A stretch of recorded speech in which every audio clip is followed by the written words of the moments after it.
Hi friends, thanks for stopping by Whispers in the Moonlight. Happy weekend. Don't mind my hair.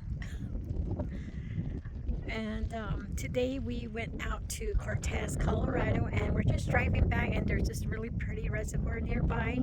So I stopped by here and I thought I'd show you guys.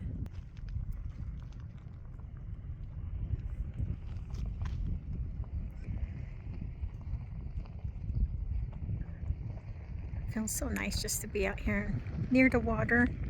There's some people down there by like a little dock area. I think they're just wading in the water. And this is a reservoir just right by the road on the outskirts of Cortez, Colorado. I hope you guys are having a very nice weekend. Look at the blue skies. And it's a really nice 65 degrees out here today.